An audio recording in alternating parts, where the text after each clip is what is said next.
let's take a look over at our other trees.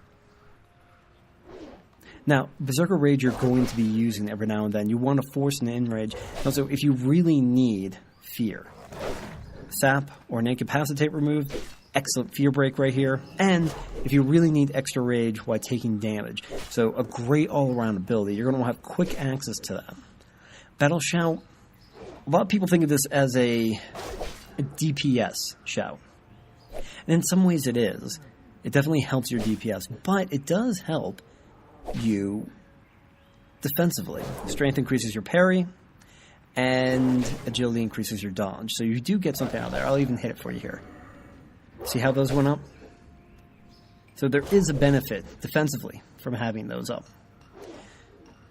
Moving along, we have Demoralizing Roar. You're going to be using this quite often. It reduces the physical damage by 10%. It's one of your standard debuffs. You're going to be using that always to maintain that. Enrage Regeneration. Now, if you see that 6%, that's because I have the 20% increase via my talents and field dressing, so I heal myself for 36% with this ability. Now, I'm going to go ahead and show you this right now, since we're on the subject. A good way to use that is in combination with Last Stand. Now, it's of your total health, as you can see on the tooltip. If you look down here to Last Stand, it increases your total health by 30%. So what we're going to do is, you take a look at my health right there. I have no buffs. This is unbuffed health. You're seeing it is 144. I don't stack stamina. So I'm going to hit Last Stand. You see the increase to my health. Well, when I hit Enrage Regeneration, it's going to be healing for that amount. So it's going to heal 36% of 188,000 health, as opposed to just 144. So I'm getting more net gains off of using these two cooldowns together. A lot of people even macro them together. So, and if you have a trinket like this, this increases my health further by 11,500. If I was then to use that, I will get that added bonus too. So using them cleverly can help. You're not going to use that. You're not going to use Execute. Challenging Shout is good. It's your AoE taunt. It causes everything around you to attack you. It's a fixate, not a taunt, really. The difference is a taunt matches your threat level and causes a fixate. A fixate only forces them to attack you. It doesn't affect threat. So after those 6 seconds are over, if you haven't surpassed all the targets on threat, then they're going to go back to hitting whatever they're on. This is kind of almost an emergency in most ways. Heroic Leap, it's another mobility, which you have probably seen. Very good for kiting. Cleave, a primary AoE move. In fact, a lot of people actually glyph in to have an extra. You know, it says 2 nearby allies. So it increases, you can have glyph it to have an extra person add on to it. In a Rage, you will use this occasionally, and it's not necessarily bad. It just allows you to use either Cleave or Heroic Strike more. If you're in an endless rage situation, you go ahead and click in a Rage. Just pump out even more threat. Commanding Shout, this is what you're going to have up if you don't have a comparable buff, because it increases your health by a lot. Now I'm going to go ahead and click this, watch my health. See, 154. So I gained 10k health just from having this buff up. Now, in most raid situations, you will have a buff that either covers this or a buff that either covers Battle Shout. So at most, you probably only need one. But you want to use whichever one isn't being covered, such as if you don't have Fortitude from Priest, that supersedes this one. And then also Horn of Winter has the same effect of this one. So just look at the buffs and make sure you're using the appropriate one. Intercept is great. If you ever have your charge on cooldown, you default to Intercept. Causes damage and it stuns. Very lovely. Now it costs rage as opposed to charge, which generates rage. Intimidating Shout, if you glyph it, can be very useful.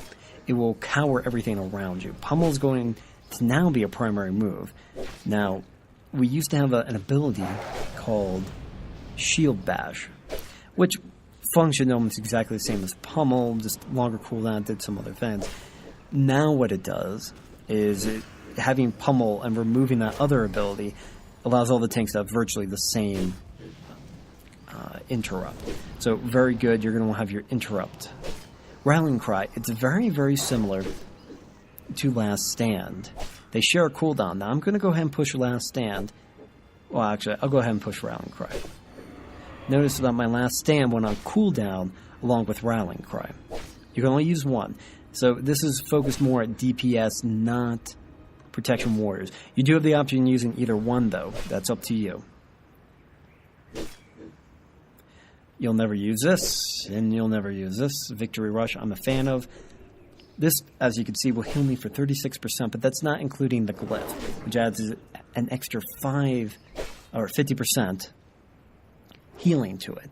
So it actually heals more in the range of, I think it's 46 to 47% of my health. So if this procs, I can heal myself for half my health. And you'll never use Whirlwind, because you'll never go to Berserker Stance. Now, looking at Arm's last tree, you won't go to Battle Stance. You will not use Overpower. You use Charge a lot. That's going to be your primary charging ability, because it generates rage. So you're going to want to initiate a fight like that. Run is going to be used quite a bit. It's not necessarily a bad move to have on. As it says here, it does a little base damage, and then it causes a dot. But if you, of course, have the Blood and Thunder, when you hit Thunderclap, you'll spread Rend, full Rend, and it refreshes. I even use this on single targets a lot of the time because I'm going to be refreshing my Thunderclap anyway. Might as well just keep that buff up. It basically costs me 1 global cooldown, and for that continuous a bit, it's great. You will not use Colossal Smash. You will not use Retaliation, Hamstring. This is a maybe if you're willing to stand stance. I have used it before. Shattering Throw, again, can be, if you want to use it as an opener, can be done. Generally, you don't have to because Heroic Throw, much shorter cooldown and a little bit better. But you do have Shattering Throw if you need to use it. Heroic Strike will be used a lot. Anytime you have Excess Rage, you will then use Heroic Strike. I'm using it here. Hammer away, and you can even see I'm proccing all kinds of stuff. Just using it away. Yeah, in lieu of not using anything else, I'm hitting Devastate. I meant to hit this. Here we go. Now, it's a 3-second cooldown. Costs 30 for Rage. Very, very good if you have the Rage to burn. Make sure you don't confuse it with Devastate, though. That's Devastate. That's Heroic Strike. Most important thing about Heroic Strike, it's off the global cooldown. So even as I'm hitting Devastate, I can be hitting that. This allows a warrior to initially push out quite a bit of threat depending on their spec, as you can see here. Now you have to have the Rage. 30 Rage per hit while doing other moves. You can see I am running out here. So you can't spam it unless you're getting the returns to cover it. But quite often, being on the boss, you'll have enough. You'll be able to use it a lot. Strike you will not use. Heroic Throw, I've talked about with the talent, it will silence, so it's a great pulling ability on casters. Thunderclap you'll be using quite a bit. That's your primary AoE move. And that's it. So those is a quick look at all the abilities you'll have as a Protection Warrior. Now I'm going to talk, while we're talking about abilities, about your defensive stats right here.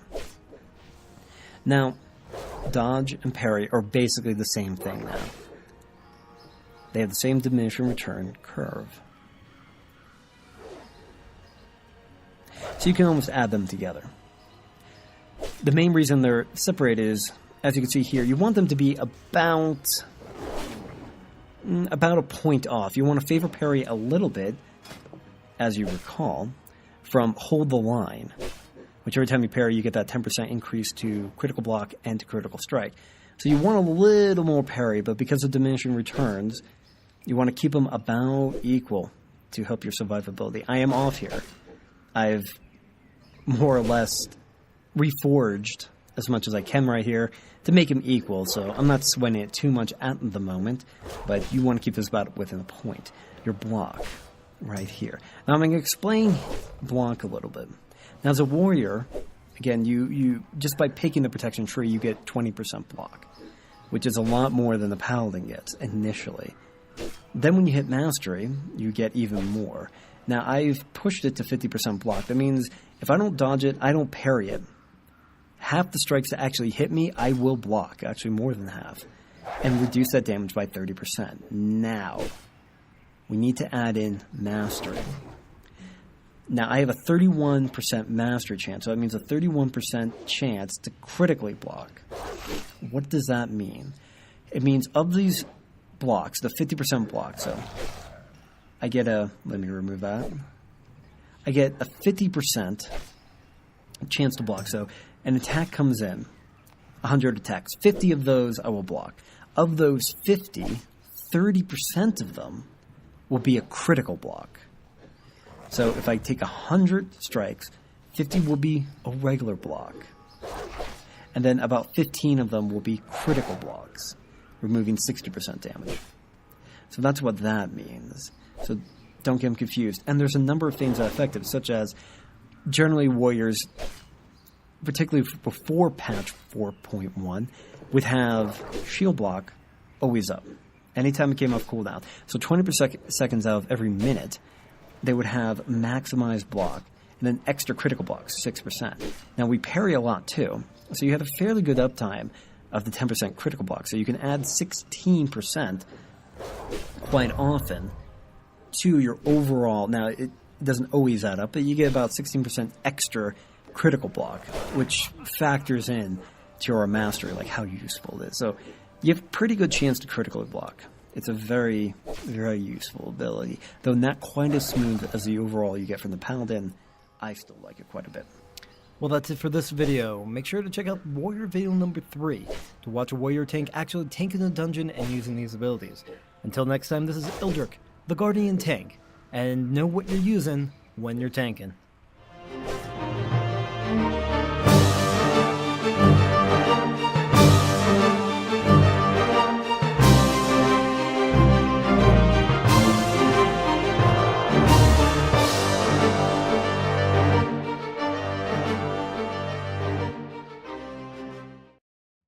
Hello, this is Eldoric The Guardian Tank, here with the second part of